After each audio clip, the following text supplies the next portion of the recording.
on sait jamais mais nañ déglu d'abord Doudou Wade soog a ñëwaat ci plateau bi bàyyi ak Cheikh Thiam kàddu gi. politique Macky Sall ci ñoom ñëpp moo ci def lu kenn deful. ministre. directeur. ministre de l'intérieur ministre de nangam. premier ministre président assemblée nationale. tout à fait moo ci gën a complet. waaw ñooñu nga jël leen ko nag ñëw jël oto bu avion bu toll nii A337 dem jox ko dawalkatu Jakarta. foofu la nañu jàpp ne réew mi foofu la toll. dañu dugg ci oto bi xamuñu koñ dawal mais bi ñu duggee ba toog mu bëgg a départ. ñu ne dawalkatu Jakarta la boobu la ñu war a taxaw téye ko yow ne ko doo ko dawal. ñun foofu lañ toll. maintenant dañu ne situation bi nag pour nga génn ci. da nga ciy génn mënuloo ci génn ay problème élection maay PDS maay R non. c'est le pays qui est en danger. absolument. comme le pays est en danger te ñaar ñoo ko yor kii moo dénk kii ki ñu dénk la ñuy dégager. mais neexul wax c'est pas démocratique mais dina am benn moment boo xam ne on a sauvé la République par le coup d'État ou par l'armée République France jóge na monarchie ñëw République génnaat République dem monarchie dellu si waat ci République. parce que boobu jamono loolu la laaj dafa am jamono boo xam ne li fi sës ay léewén sëriñ bi ñun bëgguñu woon xeex mais dañ leen di ñaan wax leen ñu wala bàyyi leen ñu wala bu seen yoon nekku ci tëju leen seen néeg te bañ leen déglu ñu dem xeexi ko. d'accord. parce que loolu loolu organisation syndicale yi dañ ci bokk parce que ci ñi nax ci lañ bokk lañ leen waxoon amul dara loo xam ne lii wax nañ ko ci Sénégal amul maintenant ki ñu yor lii taasukat bi doon wax rek la moo ñu daal quoi chauffeur de bu gumbu tëx yorub camion amul essence ak tracteur bi bu mu bësee dafa kale ngoonte woon ci yoon wi lu mu ron ba fàggalal la. absolument. Nous avons des gens qui nous dirigent. Ousmane Sonko est devenu un danger public. xale yi ko toppoon yëpp laa wax man xam naa ci ñu bëree bari ci sunuy kër sunuy jege ñëpp xam nañ ne ñi ko toppoon ñëpp ak regret la ñu juum d'ailleurs ñoom sax laaj ne fu ñu nekkoon. ñoom dañ naan mais ñun lu tax ñu toppoon ko ba ne ko parce que da ngeen dégluwul woon ñun wax ñun ngeen faral ñu mais y a au moins yoon boo xam ne bii war nañ ci mën a aw. kàddu yi léegi ci président yow mii daan nga toog fii naan Ousmane Sonko c'est un danger public moom il a repris ces mêmes propos ci paragraphe boobu laay wax li ci bees kay mooy dafa ni carrément wàllu coup d'état yi ñu ci tudd peut-être. ak chauffeuru Jakarta ak yi ni mel ci sa gis-gis jàppoo ni wax ji même bu ñu jàppee ni woyof na ki ko wax it du n'importe qui. Seydina Alioune laaj bi am na solo te effectivement pas bi waxam ji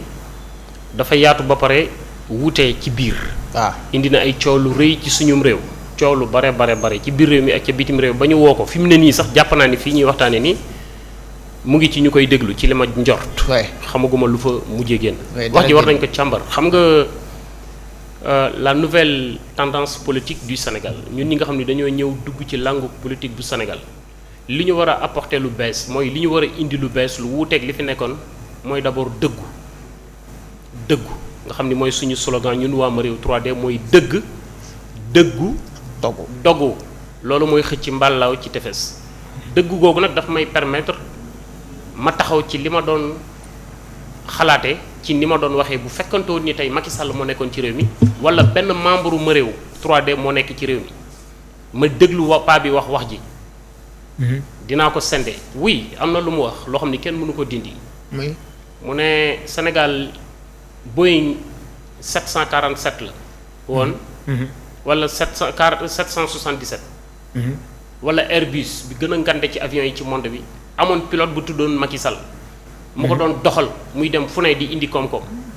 oui mais Sénégalu tey sareetu mbaam la dawalkatu sareetu mbaam lañ ko joxuñu ko sax borom Jakarta xam nga Jakarta dina am ay vitesse yooyu dugal. waaw loolu bu dee ci la ñuy jàpp Doudou Wade booy boo ñu ñëw jël si ko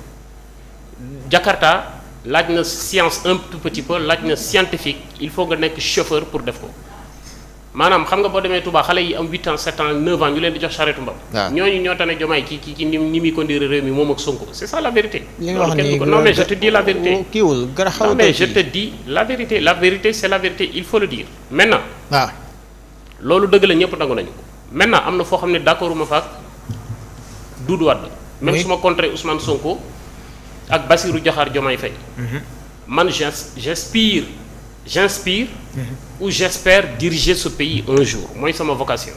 ma bëgg xëcc réew mi mu fekk si ma fi ma jëm mooy yóbbu ko ci naataange. waaw et ñi ko yor jàpp naa ne dañ koy yàq. mais dinaa leen combattre avec tous les armes que je dispose ce sont les armes conventionnelles qui est la démocratie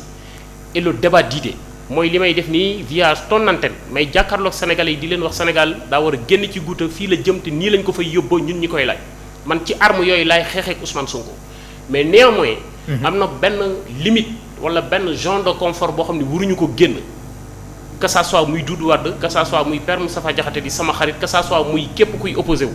parce que mënuñu ne c'est parce que dañuy combattre régime bi rek dañuy opposé woo ci nu mu ñu neexee ces mots ne se disent pas dans ce pays très honnêtement mënoo ne dañuy mën nañu def coup d'état génn ci coup d'état duggaat ci république di joxe exemple France ça ne se dit pas dans une république très sérieuse comme les nôtres mais da ngay dagg poids bi en deux. waaw kan moo ko wax muy góor gi Doudou Wade. waaw Doudou Wade c'est dans 3 mois lay am 80 ans. waaw dans 3 mois jàpp naa ne ci suñu ay loi sax police wala justice mënul téye ku am 80 ans kon déglu bi lu mu guddi day yàgg buñ ko téyee luñ ko téye lu weesu 3 mois mën nañ ko jéggal via 83 ans yi da ko sacrifier pour la démocratie de notre pays il s'est beaucoup bâti pour la stabilité de notre pays damay wax ni ce qui fait la différence du Sénégal aujourd'hui avec la sous-région mooy musuñu am interruption institutionnelle ou constitutionnelle mooy coup d'état guerre civile wala guerre interethnie wala guerre interreligieuse musuñu am ay terroristes ñoom bokk nañ ci ñi ko tabax mu bokk ci ñi mag ci réew mi. donc war nañ ko mën a jégal jàpp ni sax dugg na ci âge naag. mais te man jàpp naa ne instant bi pas bi wax loolu. boobu naag moo ko dugal ci biir plateau bi. wax naag donc la les wax deux à la fois oui les deux à la fois parce que ça ne se dit pas dans une nation sérieuse comme les nôtres même si nous sommes encore dans une précarité. am na moo yoo xam ni nit du ko wax ci réew c'est la vérité même si je suis de l'opposition gis naa bi ma ko waxee ci benn conférence de presse. ñu bari attaqué nañ ma ci opposition bi mais li ma doon wax jëmale ñële laay wax jëmale ci ñoom man xooluma lu neex ma Samba xooluma lu neex ma Demba du ma ñëw fare ci opposition bi ci ay compromission yoo xam ne lu bon ci Sénégal la ñun dañoo am ay idée jàpp ne war nañoo mën a convaincre le peuple sénégalais dëgg la politique gu tey dafa salteel nañ ko trop et ki ko gën a salteel ci juróom-benn fukki at yi mooy Ousmane Sonko moo ñëw taxaw fukki at naan diw sàcc la diw sàcc la diw sàcc la diw sàcc la maanaam ñooñu mu def leen ay nit ñu bon ba nit ñu baax ñi ci réew mi sax dañoo wan ginnaaw politique jàpp ne politique jëfu nit ku bon la nit ñu baax ñooñu toog nag te xam ni ñoom ñooy option bi Sénégal dese pour génn ci ay jafe-jafe ñun ñooñu la ñu bëgg a ubbil yoon ñu ñëw ñu dajaloo ci moo tax ma xam leen ni politique jëfi nit ku baax la nit ñu baax ñi ñoo war a jóg ñu dajaloo ndax ñii ni ñu yore réew mi mooy niñ ko laajee ci fen lañ ko laaj ak yàq ak sos ak taal ak jaxase ay bokk yàq ak giir noonu la ñuy yore réew mi juróomi at yi bu ñu jëlaateet noonu lañ koy yore ci fukki at yi te ñun ñoo bokk réew mi ñoom moomuñ ñu juruñ ñu jënduñ ñu maguñ ñu ëppuñ ñu xam-xam ëppuñ ñu parcours ëppuñ ñu expérience ëppuñ ñu vécu dàquñ ñoo làkk tubaab dàquñ ñoo làkk anglais dàquñ ñoo xalaat gënuñ ñoo xam Sénégal gënuñ ñoo dégg olof kon ñun la majorité silencieuse bi nga xam ne mooy option bi Sénégal desoon pour génn ci jafe-jafe te ñu ay nekk ay passionnés du Sénégal nekk fépp ci àdduna bi ñun ñooñu la ñuy tendre la main mais boobu du ñu ko tendre ci violence ñun am nañu outil am nañu matière bi war a mën a jëlee réew mi fi yóbbu ko feneen mais les propos de Doudou Wade je le condamne fermement c'est la vérité il faut le condamner il faut pas influencer les autres loolu benn la moom la concerné bi ci des day concerner régime bi geste bi ak ni mu demee ci nga xam ne nii ñun c'est des trouillards qui nous dirigent maanaam ay tapet ay comment ça ay tapet non réaction bi ni mu amee automatiquement ak li ma dessiné lépp ci Doudou Wade ñoom seen réaction ni mu gaaw a convocation bi ni mu gaaw a ak ni mu indee coow ci seen biir nga xam ne ñoom xam nañu tooguñ ci lu dëgër waaw ñoom tooguñ ci lu dëgër moo tax ma ni la ñoom defuñu parcours politique percée politique la ñu def boo defee percée politique boo xam ni soubassement bi populisme la da ngay am lu ñuy wooyee argumentation de la force sa force du doon ay argument y a argumentation de la force y a la force d'argumentation ñun ma réew dañoo am force argumentation ñun bu ñu toogee dañuy argumenter wax ak sénégalais yi waa Pastef seen argument mooy force moo tax ñu utiliser force pour jaarale ko ci moom bëgg a xuppatal képp ko kum jàpp ni wax jooju mën na laa xëcc pour ngay xalaat lu mel noonu loolu lañ ci jub waaw loolu moom mooy mbir mi. mais wax nga ko sànq. Doudou Wade dafa xeex pendant 83 ans mu jël dundam gi xeex pour démocratie jàppoon ni waxam ji nga xam ne yow condamné nga ko parce que war koo wax. ay coup d'état ak i niwel musu fee am. jàppoon ni mabul lim jot a def yëpp benn ñaareel bi Ousmane Sonko mi ngeen di jàpp ne moo yàq géopolitique jàppoon ni dafa tenir langage vérité bi nit ñu soxla woon dévoiler li gars yi doon nëbb wala yow loolu du sa gis-gis. déedéet du sama gis-gis parce que Ousmane Sonko moo njëkk a taxaw ne xale yi entraîné ngeen ceene neen ku leen jox arme ngeen maañe ko mu ne Macky Sall li muy def nii su ko bëggee def ñu ngi laaj armée qu'il n'a qu'à faire son boulot Ousmane Sonko ma wax loolu ñëpp di ko dégg ci réew mi. mu ne on demande à l'armée de faire son boulot le peuple il a le soutien du peuple Ousmane Sonko wax loolu man su ma doon Macky Sall jour bi Sonko waxee loolu dama koy jàpp guillotine ko du ma ko yóbbu kaso dama koy guillotine ñëpp di gis ci bëccëg ci réew bi et loolu ba mu ko waxee loolu laa waxoon tey bu Doudou Wade waxee lu niroog loolu laay waxaat je vais camper sur ma position dans une république sérieuse comme les nôtres su ñu amee ay nit ñu matul mënuñu amuñu vision amuñu capacité amuñu matière amuñu offre di nax nit ñi di jël politique bi di ko naxee nit ñi pour jël réew mi di ci nguuru di ci yaataa yumbe na yem foofu mais bu ñu dugal ci ay situation yoo xam ne dañ ciy delluwaat 70 ans ci ginnaaw. mais ci sa gis-gis yow li nga gis jàpp nga ni mënuñoo doxal mais am na sénégalais yu leen gëm ba léegi. non Aliou bu ma xëcc ci boobu débat xam nga ni foofu man du ma fa dugg. non am na ñu leen gëm suñu émission bi Aliou waaw émission la boo xam ni ñetti mbir yi da cee daje. muy. benn on commence à séduire on commence à convaincre on fait plaisir et on enseigne en même temps 4 points yi dañ ko commencé dajale ci suñu émission bi xam nga lan mooy solo si. waaw du ñu tudd ma Samba du ñu tudd ma Demba nee naa la jafe-jafe yi am ci réew mi c'est des conséquences que les gens en parlent ils se crêpent les chignons tout le temps ci conséquences li ñuy dund ñun dañoo ñëw ci causes yi diagnostiquer les véritables problèmes du Sénégal et lu ci nekk nan lañ ko mën a décanter pour ñu génn ci situation yi ñu nekk moo tax sama temps wu émission du ma ko perdre di wax ci ay ma Samba ak ma Demba kii li muy Doudou Wade sax moo tax ma taxaw ci parce que mag la mais bu doon xale yi du ma tudd loolu am na ñu ko mérito ci réew mi am na ñu ma ci gën a ay plateau yi ci réew mi loolu rek moo fa am Samba moo def ma Pathé moo def ma Khoudia moo def ma Khoudia Sanko def na nii Macky def na nii Diomaye non nous ne sommes pas là pour ça nous avons apporté une clairvoyance nous sommes une luciole dañoo indi leer ci lëndëm di ko proposer Sénégalais yi minute bu ma fiy def loolu laa bëgg di ci wax. d'accord lii xew ni yëpp dañ ko imputer le premier ministre Ousmane Sonko mais am na koo xam ne ci seen biir la nekk c'est un opposant comme ñëpp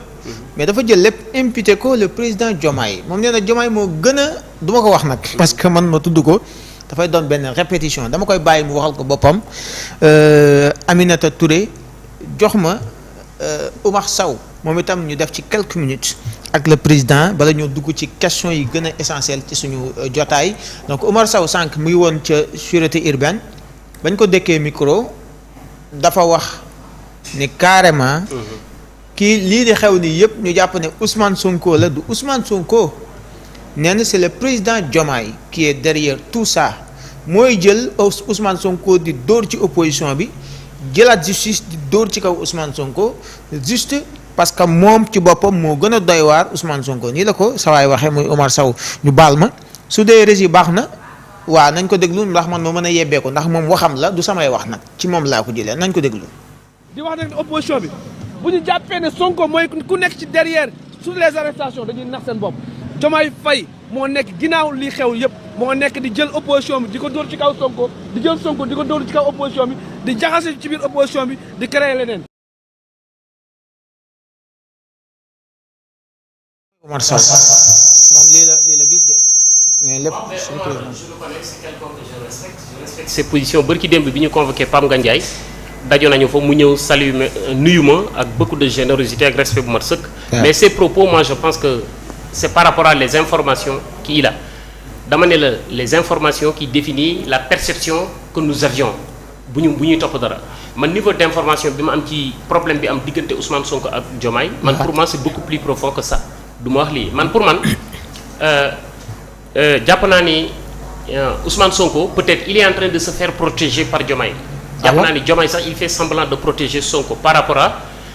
lecture bi ma am ci nu politique gu Afrique di doxee njombe yi ma jàpp ni Sonko def na ko via ce que dit Madiambal Diagne te ma gëm ko ndax journaliste bu mag la jàpp naa ni Sonko il veut se faire protéger par Bassirou Diakhar Diomaye Faye. il veut le protéger. ci lii di xew nii waaw ci lii di xew nii sinon Sonko il aurait dû être dans le pétrin il y a longtemps parce que Diomaye mooy le chef suprême des armées Oui. le chef de la magistrature du Sénégal. Quand tu insultes leur chef, c'est parce que tu es en train de les insulter l'armée. Et il insulte aussi, day saaga aussi magistrats yi d'une manière générale da leen di saaga tout le temps. Donc jàpp naa ni ñooñu foofu am na benn jonction bu fa war a am entre l'armée et les magistrats du Sénégal. Je crois bien su nekkente ni c'est des sages et ay républicains lañ pour bëgg a sauver cette nation pour faire tout pour barrer la route à monsieur Sonko. Loolu je pense que c'est leur devoir parce que ñoom ñooy kanoy réew mi et jàpp naa ni ils détiennent des informations beaucoup plus compliquées que ñun li ñuy gis jàpp ni Sonko il fait pas l'affaire pour le Sénégal. Donc moo tax su ma gisee coalition wu Diomaye nit ñi niñ ciy commentaire jàpp ni ce simple cadre politique non c'est beaucoup plus profond que ça. Pour man coalition Diomaye doit être mise en exergue. Et dafa war a am doole ñu jàppale ko avec les appareils d'État ñi nga xam ne amuñu offre ci politique ñëpp daw dem dugg ca mu dooleel Diomaye su ko defee muy jéem a viser beneen mandat su ko defee ñu nettoyer complètement Ousmane Sonko et c'est ce que pour man. waaw c'est ce qui doit avoir lieu et jàpp naa ni yeneen corps yi ñu ngi organiser wu pour loolu am maintenant ñun la nouvelle tendance nga xam ni nous avions apporté une nouvelle offre ñun ñoo war a toog nag opposé wu su ko defee mu am benn dualité ñu dem ci batalu wax. lu amal njariñ Sénégal loolu laa gis. nooy ban jàngat ngay def ci Ousmane Sonko mi dalal waa UMS d'autant plus que dañ ne day attaqué magistrat yi tey UMS dem ba ci bureau toog ak moom waxtaan ak moom. bon Aliou dimbali ma waaye ñu bañ a focaliser. non dama sa gis-gis rek. laa waaw mais jàpp naa ni magistrat yi. déplacement bi ñu dem pour seeti waa ji. waaw non waa ji du leen mës a wax ci àdduna la mu waxanteeg ñoom. par contre lii nit ñi di spéculer di wax di leen xas ak di leen dóor ci seen kaw. non jàpp naa ni bi ñu demee yemale nañ ko man loolu laa gëm. ah bon waaw loolu laa gëm waaw. xaw nañ ko tegaat. non teg nañ ko place am yemale nañ ko. te loolu du ko wax xam nga moom comme mës a wéetal ñaari minutes rek bu génnee dina wax la ngeen fa waxtaane. waaw bii du ko wax. am na ñu ciy sikk magistrat yi naan lii waruñu ko woon a def. bii daal du ci wax. dañoo waroon a toog jàpp seen njàmbur parce que ku mel ni Ousmane Sonko dal na ci seen kaw ba sonn donc comme li ma leen wax donc dañuy dem ci lu jëm ci mbirum Serigne Moustapha Sy Al Amine kaddu gi nga xam ne.